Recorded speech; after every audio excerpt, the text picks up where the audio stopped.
The evening air carried the scent of cherry blossoms through Hangang Park as Min-jae walked beside his fiancée, her diamond ring catching the fading sunlight. She spoke about wedding flowers, her voice smooth as silk, but he barely heard her. His mind was elsewhere, calculating numbers, analyzing threats, planning moves 3 steps ahead like he always did. That's what kept him alive in his world. That's what made him the most feared man in Seoul's underground. Then he saw her. His entire body locked mid-step, the world tilted sideways. Everything, the joggers, the cyclists, the distant laughter of children, faded into white noise. She stood near the fountain, her dark curls catching the breeze, wearing a simple yellow dress that he remembered buying her 4 years ago. But it wasn't just her presence that stopped his heart. It was the 2 small children holding her hands. Twins. A boy and a girl, no older than 3, with caramel brown skin and eyes that cut through the distance like knives. His eyes. Before we go deeper into this moment that changed everything, hit that subscribe button because this story gets darker, more twisted, and you won't want to miss what happens next. Trust me. The little boy turned his head, and Min-jae saw it, the dimple on his left cheek. The same one Min-jae saw in the mirror every morning, the same one his mother used to press her finger into when he was young, back when he still smiled freely. Min-jae? His fiancée's voice cut through the fog. What's wrong? He couldn't answer. His throat had closed. 4 years of carefully constructed control, 4 years of burying emotions deeper than bodies in the Han River, crumbled in seconds. The woman, Zara, her name burned in his memory like a brand, looked up. Their eyes met across 40 feet of manicured grass. He watched her expression shift from calm to recognition, to something cold and defensive. She immediately pulled the children closer, turning as if to leave. "Wait here," Min-jae said to his fiancée, his voice emerging rougher than intended. "Min-jae, who is that?" He didn't answer. His legs moved on instinct, closing the distance with long strides. People instinctively stepped aside. They always did. Something in his walk, in the set of his shoulders, warned them without words. Zara didn't run, but her body tensed like prey sensing a predator. The little girl buried her face in her mother's dress. The boy stared at Min-jae with unsettling directness, studying him with an intensity that children shouldn't possess. Zara. Her name came out like a prayer and an accusation simultaneously. "Leave us alone." Her voice was steady, but he heard the tremor underneath. She always was terrible at hiding fear from him. "Are they mine?" Her jaw tightened. "Does it matter? Does it—" He stopped, forcing control back into his voice. People were watching. He lowered his tone. "Are they my children? You gave up the right to ask me anything the day you called me a liability and walked away." The words hit harder than any bullet he'd taken. He remembered that day. The safe house in Gangnam, her tears, his cold delivery of scripted cruelty designed to push her away before his enemies could use her against him. He'd practiced those lines for hours, knowing he had to make her hate him enough to leave Seoul, leave Korea, leave his world. He'd thought he was protecting her. "You disappeared," he said. "You told me to." She shifted, positioning herself between him and the children. "Actually, you didn't just tell me to disappear. You said I was making you weak, that you needed someone who understood your world, that I was, what were your exact words? A distraction you couldn't afford." Each word was a knife she twisted with surgical precision. He deserved it. "I had reasons. I'm sure you did." Her eyes flickered past him to where his fiancée stood watching, elegant and poised. "Looks like you found exactly what you needed. Someone who fits. Someone who belongs." The little boy tugged on Zara's hand. "Mommy, who is that man?" Min-jae's knees nearly buckled. The child's voice carried his cadence, that particular pitch he heard in old family videos. "Nobody, baby. We're leaving." "No." The word came out harder than intended. Both children flinched. Min-jae immediately softened his tone, crouching slightly to appear less threatening. "Please, 5 minutes. That's all I'm asking." Zara looked at him for a long moment, something unreadable moving behind her eyes. Finally, she nodded toward a bench partially hidden by ornamental trees. 5 minutes. Then you forget you ever saw us." She walked toward the bench, the children flanking her like small guards. Min-jae followed, acutely aware of his fiancée's eyes burning into his back. He'd deal with that explosion later. They sat with careful distance between them. The twins climbed onto their mother's lap, still watching Min-jae with those unnerving eyes. Up close, the resemblance was undeniable. The girl had his mother's nose. The boy had the sharp cheekbones that ran through the Park family for generations. "How old are they?" He already knew, but needed to hear it. 3.5. The timeline aligned perfectly with their last night together. The night before he staged their brutal breakup. The night he'd held her and whispered promises he never intended to break, until he learned about the contract on her life. "You were pregnant when you destroyed me?" "Yes." She adjusted the little girl's ponytail with practiced gentleness. "Found out 2 weeks after you threw me away like garbage. By then, 3 different men had followed me to work. I'm not stupid, Min-jae. I knew what you are, what you do. I'd always known and chosen to love you anyway. But when those men started showing up, when I realized your enemies had marked me, I understood why you pushed me away." His chest constricted. "Then why didn't you come back? Why didn't you tell me?" "Because understanding why you hurt me doesn't erase the hurt." Her voice cracked slightly. "Because I was 24, pregnant with twins and terrified. Because one of your men, the one with the scar, I never learned his name, found me in the hospital after a scare at 12 weeks. He gave me money, a new identity, and a ticket to Los Angeles. He said you'd ordered him to make sure I disappeared completely, that if I truly loved you, I'd never contact you again." Lieutenant Kim, Min-jae's oldest friend, his most trusted officer, the man he'd secretly ordered to watch over Zara without her knowledge. Kim had never mentioned a pregnancy, had never mentioned helping her leave the country, had protected her secret for 3.5 years. "I never ordered him to send you away," Min-jae said quietly. "I asked him to keep you safe from a distance." Zara's expression shifted, confusion replacing some of the hardness.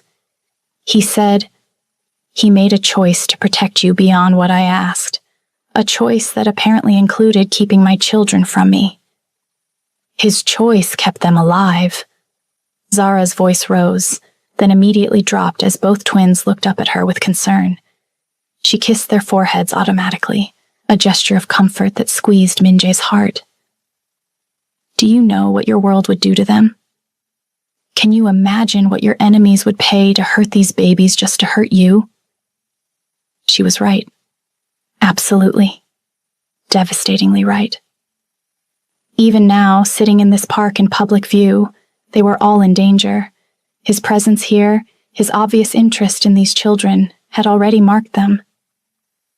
"Mommy's okay," the little girl whispered, patting Zara's cheek with tiny hands. "I know, baby. Mommy's okay." Min-jae watched this exchange, this intimate moment between mother and children, and felt the full weight of everything he'd missed. First words, first steps, birthdays, middle-of-the-night fevers, the 1,000 tiny moments that built the foundation of family. Gone. All of it gone. "What are their names?" His voice came out rough. Zara hesitated, then yielded. "Kai and Mia. Park Kai and Park Mia. I kept your name because I don't know why. I told myself it was for legal purposes, but..." She trailed off, not finishing. Thank you. It seemed inadequate, but what else could he say? Don't thank me. I didn't do it for you. Movement in his peripheral vision made Min-jae tense. His fiancée was approaching, her designer heels clicking on the stone path. Her face maintained perfect composure, but he'd learned to read the tiny tells, the slight flare of her nostrils, the microscopic tightening around her eyes. She was furious. Min-jae!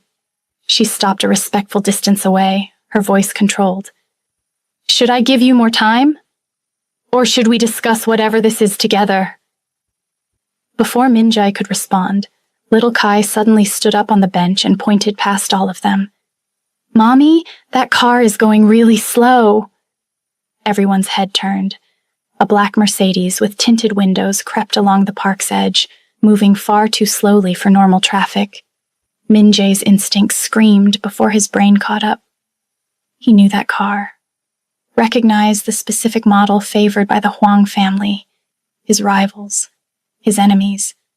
They'd already found them. His hand moved to his phone even as he shifted position, placing his body between the car and the bench. Go. Now. Back toward the fountain where there are more people. Zara's eyes widened with recognition. She'd seen this mode before, the switch from man to soldier. She grabbed both children, pulling them close. Min-jae, what's happening? His fiancée's voice climbed higher. Not now. He was already texting his security team, triggering the emergency protocol. Stay with them. Get to the fountain. Don't run. Walk normally. Go. The Mercedes stopped completely. The back door opened. He moved without thinking, muscle memory overriding conscious thought. His body collided with Zara's, taking her and both children to the ground behind the bench as the first shot cracked through the air. Wood splintered above their heads. Someone screamed. The park erupted into chaos. Stay down! Min-jae covered them with his body, feeling the small frames of his children trembling beneath him. Mia was crying, high-pitched wails that cut straight through his chest. Kai remained silent, but Min-jae felt the boy's rapid heartbeat against his arm. More gunshots. Return fire from somewhere behind them. His security team had arrived. The Mercedes engine roared as it sped away, tires screeching. Min-jae kept them down for 30 more seconds, counting heartbeats, assessing threats, calculating exit strategies. Finally, he lifted his head. His lead bodyguard was running toward them, weapon drawn but lowered. Boss, we need to move. Police are 2 minutes out. Min-jae rose carefully, helping Zara to her feet. She was shaking, clutching both children, who were now both crying, their faces buried in her neck. His fiancée stood frozen 10 feet away, her perfect makeup streaked with tears of shock. My car! Now! Min-jae's voice cut through the pandemonium. He reached for Kai, but the boy shrieked and clung tighter to his mother. Don't touch them! Zara's voice broke. This is exactly what I ran from. This is why I left. And this is why you can't leave again. Min-jae forced himself to stay calm despite the adrenaline burning through his veins. They know about them now. Everyone in my world will know by morning. You think you can just disappear back to Los Angeles? They'll follow you. They'll wait for the perfect moment. They'll... Stop! Zara's hand went to Mia's ear, covering it. Just stop! Min-jae's security formed a protective circle around them as they moved quickly towards the parking area. His fiancée followed silently, her face pale. They reached his armored SUV, and his driver already had the engine running. The drive to his safe house in Gangbuk took 20 minutes. Nobody spoke. Mia's crying eventually subsided into hiccuping whimpers.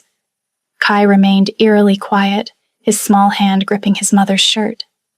Min-jae watched them in the rearview mirror, these tiny people who carried his DNA, his legacy, his sudden and overwhelming purpose. His fiancée stared out the window, her jaw set. The safe house was a penthouse with reinforced walls and bulletproof glass. Min-jae had bought it years ago for exactly this type of emergency. Inside, he finally took a breath. His team swept the perimeter, while a medical doctor he kept on retainer checked everyone for injuries. "They're fine physically," the doctor reported, "but the children are traumatized. They need calm, familiar surroundings." "Thank you, Dr. Han. Wait downstairs." Min-jae dismissed him with a nod. Zara had taken the twins to the couch, wrapping them in a soft blanket someone had provided. She hummed something low and soothing, rocking them gently. Min-jae watched from across the room, feeling more helpless than he'd ever felt facing armed enemies. His fiancée touched his arm. "We need to talk. Later." "Now, Min-jae." Her voice carried steel beneath the silk. "You owe me that much."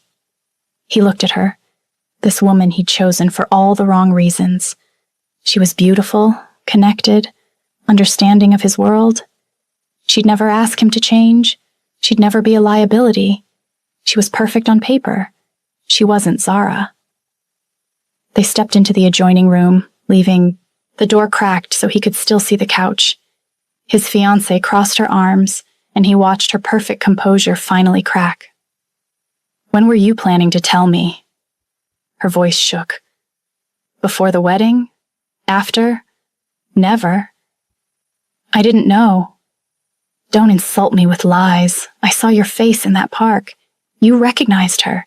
You recognized them." Min-jae ran a hand through his hair. "I recognized her. The children, I suspected the moment I saw them, but I didn't know for certain until she confirmed it." "And now?" She laughed bitterly. "What happens now? Do we pretend those children don't exist? Do I play stepmother to your secret family while maintaining my dignity at charity galas?" "I don't know yet." "You don't know." She stepped closer, her eyes searching his face. "Look at me and tell me you don't love her anymore. Tell me those feelings died 4 years ago. Tell me I'm not about to marry a man whose heart belongs to someone else." Min-jae opened his mouth, then closed it. He'd built an empire on lies and manipulation, could talk his way out of any negotiation, could convince enemies to become allies with the right words. But he couldn't lie to her about this. The silence was answer enough. His fiancée's face hardened into something cold and calculating. For a moment, he saw what she'd be like as an enemy, dangerous in ways different from the men he usually fought. "Your heart is already married," she said quietly. "I won't be second choice to a ghost you couldn't let go." She walked toward the door, her spine straight. At the threshold, she paused without turning. "You should know. The Huang family has been courting my father's business for months. They've made very generous offers. I always told them no out of loyalty to you." The threat hung in the air like smoke. "Don't," Min-jae warned. She looked back, and her smile was razor-sharp. "Goodbye, Min-jae. I hope she's worth losing everything." The door closed with a soft click that somehow sounded louder than the gunshots in the park. Min-jae stood alone for a moment, processing what had just shifted in his world. Then he returned to the main room. The twins had fallen asleep on their mother's lap, exhausted from fear and tears. Zara looked up at him with eyes that held too many emotions to name. "She left," he said simply. "I heard."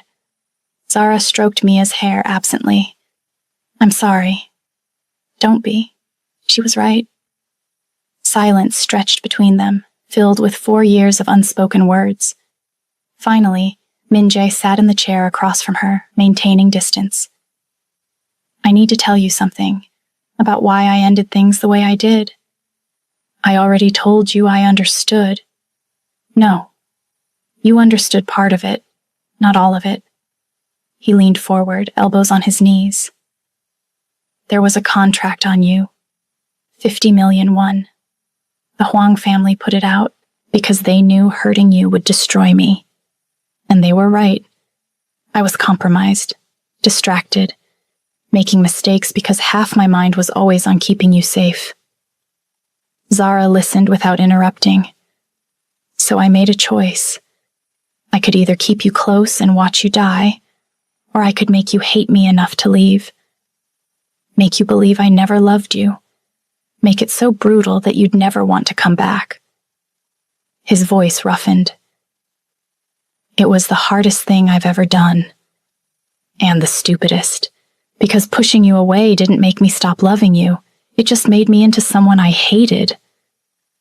Min-jae, I searched for you, he continued. Not actively, because that would put you at risk. But I had Lieutenant Kim checking occasionally, making sure you were alive and safe. He never told me about the pregnancy.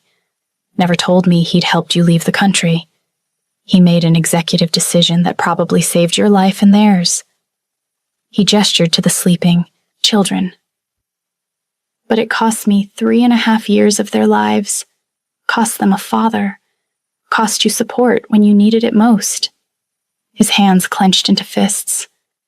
I can't get those years back, but I can make sure they have every year going forward, if you'll let me. Zara's eyes glistened with unshed tears. You want to be their father now? After everything? After your enemies just tried to kill us in a public park? Yes. That's insane. Probably. He allowed himself a small, grim smile. But I'm very good at eliminating threats. And now that the Huang family has made their move, they've shown their hand. I know what I'm dealing with. And what are you dealing with, Min-jae?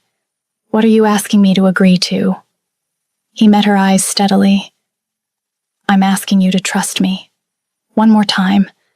Let me protect you and Kai and Mia the right way, not from a distance, not through intermediaries. Let me be what I should have been from the start. A father? A family.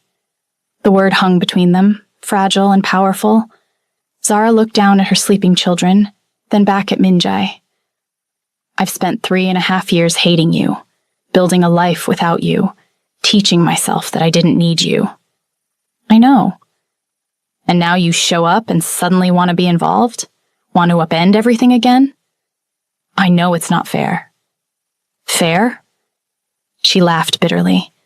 Nothing about this is fair, Min-jae.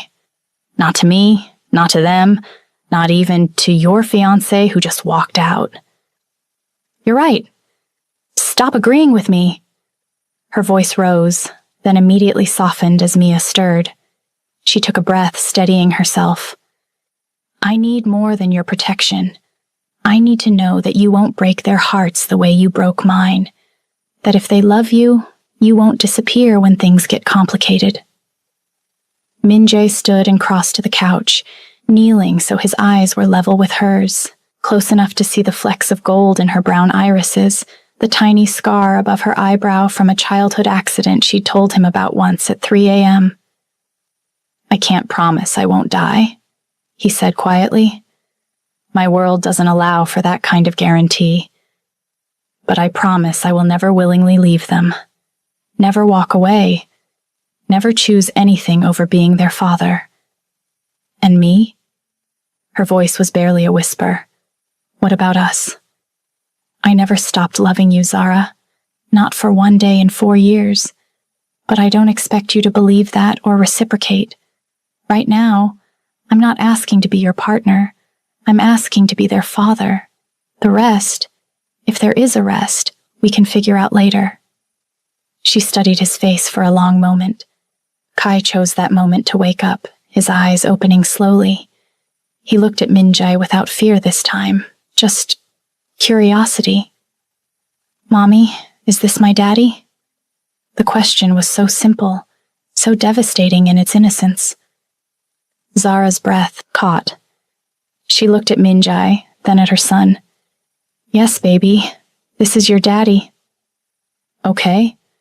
Kai accepted this with the easy adaptability of children. Daddy, I'm hungry. Min-jae's eyes burned. He blinked hard, forcing control. Then let's get you something to eat. He stood and picked up his phone, ordering food from his personal chef. As he made arrangements, he watched Zara whisper to both twins, explaining in simple terms what was happening. They listened with the seriousness of children who'd already learned the world could be dangerous. If you've made it this far, comment below what you think happens next. And don't forget to like this video because the next chapter of this story gets even more twisted. You won't believe what Min-jae's ex-fiancé does next. Later, after the children had eaten and been tucked into bed in the safe house's guest room, Zara and Min-jae sat across from each other at the dining table. The city lights glittered through bulletproof glass. So, what now? Zara asked. Realistically, what happens next? I eliminate the threat, Min-jae said simply. The Huang family made a move against my children. That's a line you don't cross in my world. They've signed their own death warrant. And then? Then I make sure everyone knows that touching you or the twins means war. Absolute unforgiving war. His voice carried the cold certainty that made men fear him. Within a week, you'll be safer than the president. That's not a normal life, Min-jae. No, he agreed. It's not. But it's the life I can give them. Security, education, opportunity, everything I never had growing up.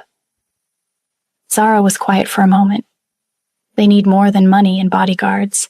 They need a father who shows up, who knows their favorite colors and their bad dreams, and what makes them laugh. Then teach me, he said simply. I missed 3 years, but I'm here, now. Teach me how to be what they need. Something in Zara's expression softened slightly. Not forgiveness, not yet, but maybe the beginning of a path toward it. Across the city, in a luxury apartment in Gangnam, Min-jae's former fiancé sat across from the head of the Huang family. The old man smiled as she slid a folder across the table. Security protocols, his weaknesses, the location of his safe houses. She leaned back, her smile sharp. You wanted to know how to hurt him? He just gave you the perfect weapon. The children. The children. And their mother. She accepted a glass of wine, swirling it slowly. He's compromised now, distracted, vulnerable in ways he never was before. The old man studied her carefully. And what do you want in return? Her smile widened. I want to watch his empire burn, and when it's ashes, I want what's left.